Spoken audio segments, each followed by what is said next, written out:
We only have one case being argued today, and that is N. Ray C.H. Jr., and Children's Services Board is not going to argue. So you'll have your full 15 minutes, but let's go over some cautionary things first. You know, since it's oral argument that's being live streamed as well as recorded, we don't use the names of any victims or the names of any children. So we use the initials or just refer to the children as the children or the child or the daughter or whatever.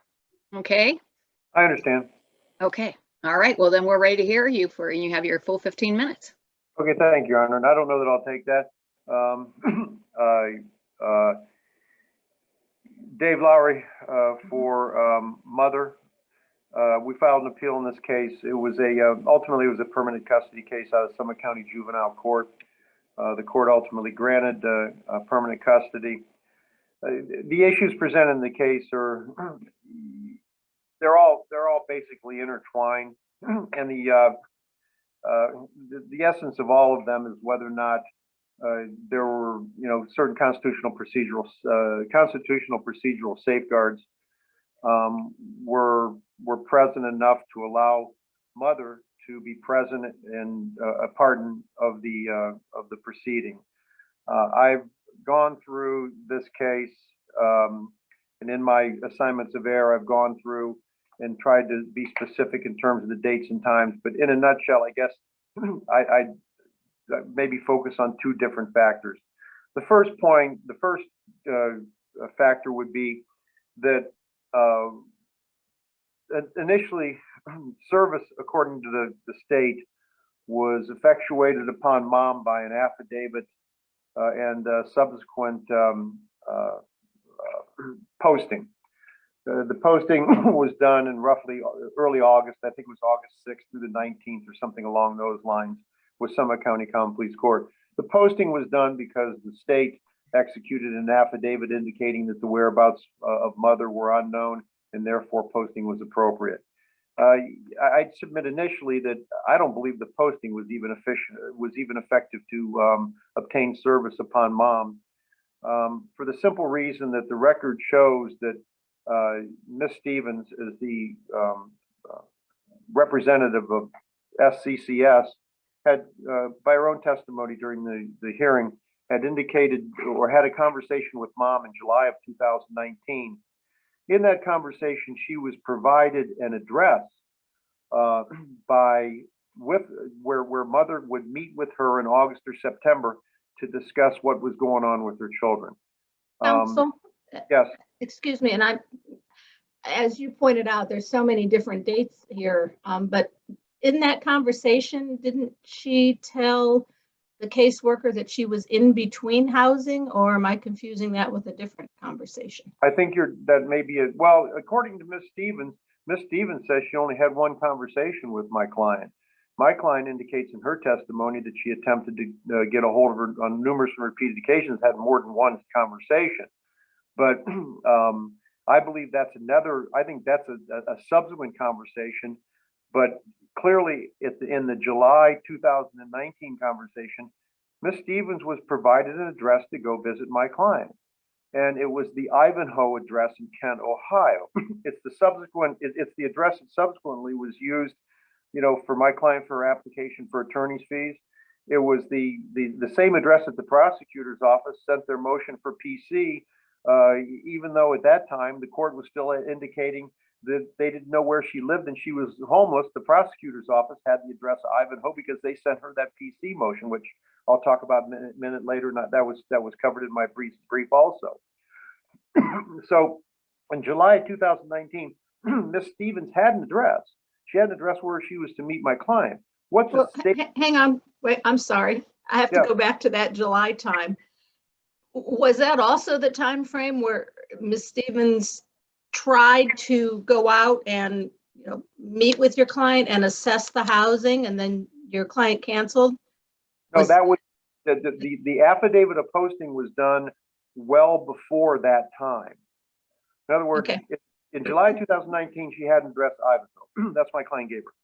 Notwithstanding that fact, Oh, there we go. I was going to say we lost you for a second. Yeah, well, no, that's this Zoom just sucks power. I've got to go over to a different room here and plug this thing in. I didn't think it was going to pull power that fast. So in July of 2019, she had this address, but in August, early August, you could just court care if I sit down. I don't know. Oh, you can sit down, of course. Oh, I felt sort of strange standing up in my own house, quite frankly. But at the time, so in August, it's pretty clear that address was available. And what the state, in my opinion, should have done, because I'm sure this court's aware that service by affidavit for posting is really service of last resort. What should have happened is they should have gone ahead and sent the complaint and the documents out to her by certified mail, return receipt requested. That was never done. That was never done with any pleading in this case. If they would have sent it by certified mail, and it came back, then at that point either unknown or return to sender or whatever, then I think that you go with the affidavit of posting. If it would have come back as unclaimed or something else, then of course the court's aware that the remedy under Rule 4 is that the certificate of mailing would be accomplished, and then that effectuates good service. There was never an attempt to send anything by either certificate of mailing or certified mail to my client at the Ivanhoe address. So the assumption right off the bat that the service was appropriate by affidavit and by posting, I think is illusory. I think that it should have been sent by certified mail. It should have been sent either by something else, bailiff service or something, and that the affidavit by posting was a knee jerk, and it was the easy way out. I mean, I think it was the easy way out of trying to effectuate service initially. So at the onset, I did not believe they even had service on her to proceed. The other thing is that once the service by posting, I mean, it's clear that there's conversations back and forth. There's an adjudicatory hearing set up for October 3rd. The adjudicatory hearing, that's document 45 in the record for 10/3/2019, continues to indicate that mother, her address is unknown. And then there's another hearing on 10/7, which is the adjudicatory hearing, and that also indicates that the service of that particular decision from 10/7 indicates that mom's address is unknown. And as the court is aware, then basically based upon that service under the rule, the documents go into a pile down at the clerk's office and are never sent by mail or sent by anything.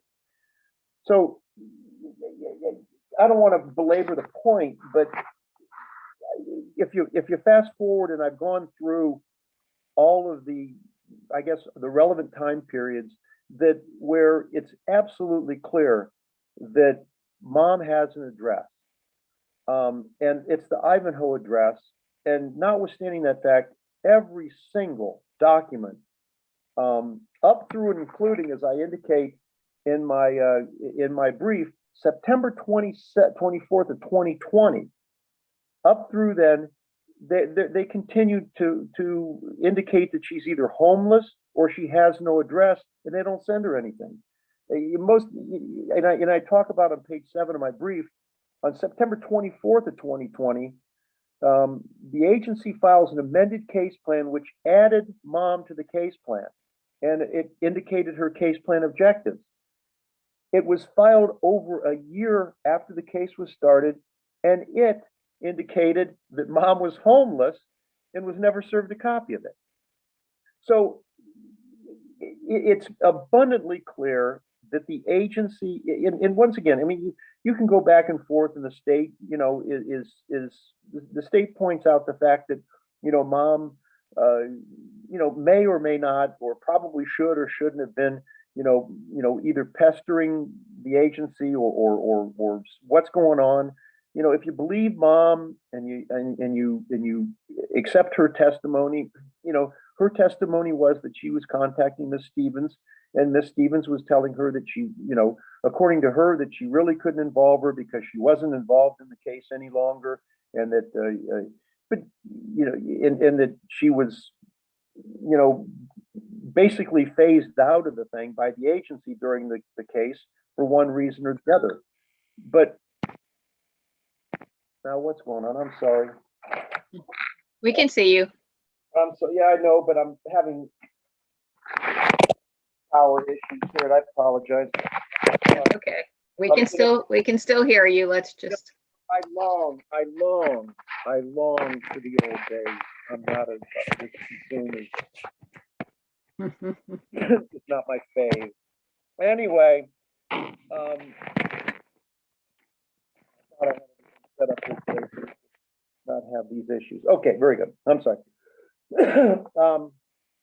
Where was it?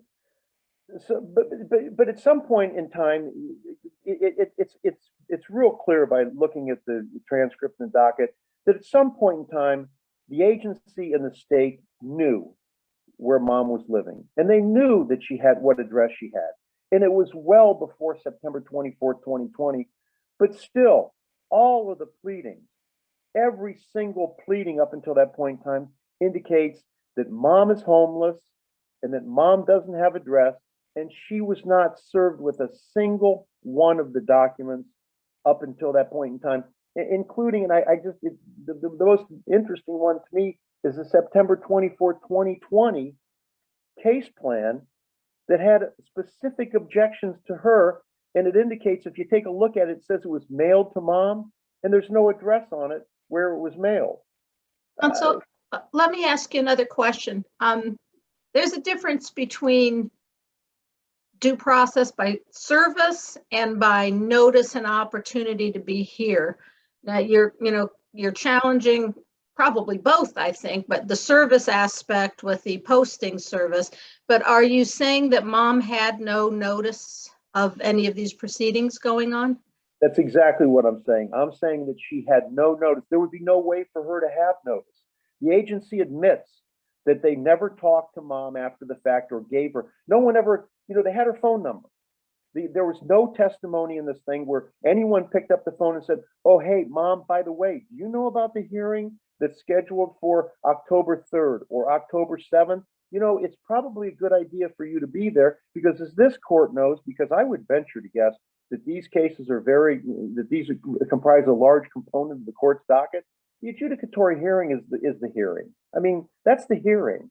That, in my opinion, that's the most relevant, the most important.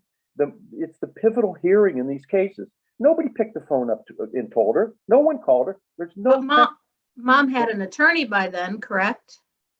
No. Not at that point. No. Mom didn't get ask for counsel until September 9th, 2020.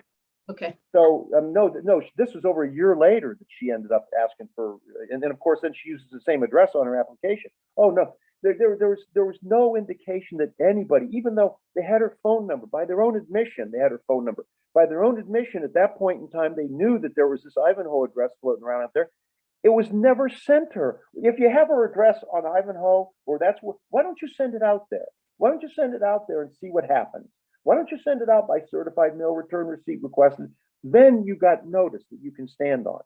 But none of that was done. Even a phone call. Gee, I called mom and told her there was an incredibly important hearing on October 3rd that was continued October 7th. And, I talked to mom and she acknowledged she knew about it, and she didn't show up. Everything. You go through all of these status hearings, these review hearings. Some of them, if you look at them, some of them at the bottom of them, the carbon copies, don't even include mom. So, I mean, what happened to those? Do those still go in the stack down in the basement under what civil rule 4 or 5? God only knows where they go, if there even is a file. So with all that said, once again, all the arguments that I make are premised upon this notion of service and notice, and whether or not mom should have done more or could have done more. I don't think that's the issue. The burden falls on the state, and the burden clearly falls upon the agency to involve these people and notify them. And how the agency can, in their brief, mom knew this, mom knew that. On September 24th, over a year after this thing starts, they do a case plan that is the first case plan that includes mom, and they don't even send it to her because they claim she's homeless.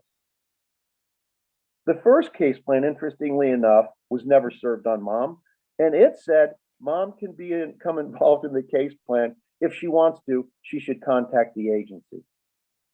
That's an interesting concept. So if you want to be involved, you can contact the agency, but we're not sending you the original case plan, even though we have your address and a phone number for you, but you can contact us if you're interested. You know, it's almost as if the burden is being shifted. Oh, we did this affidavit, and after that, we're shifting the burden to you. Now it's your obligation to contact us and pester us and find out when things are. It's not right. It's just simply not right. I'd ask you to take a look. I think I do a good job of going through these things and take a look. Take a look at the docket. Like, once again, there's many status hearing and review hearings that mom's not even CC'd at the bottom of. So not only is there not an attempt, not only is the service illusory, but there's not even an attempt, because she's at that point, it's as if she's phased out of the case because she's supposedly homeless. Counsel. That's the sum and substance of my argument. It's pretty clear. It's docket driven. It's what basically is the obligation of the agency. Once they become firmly aware of someone's address, what are they supposed to do? It seems to me that it's incumbent and inherent upon them to at that point in time provide people with service of copies and notification. Counsel, and your time is up. Okay, very good. Hey, have a good weekend. Thank you. And we will send you a copy of this, or the court will send you a copy of the clerk of courts will send you a copy, as well as you can see it on our website, the Supreme Court website. So thank you very much. Our next oral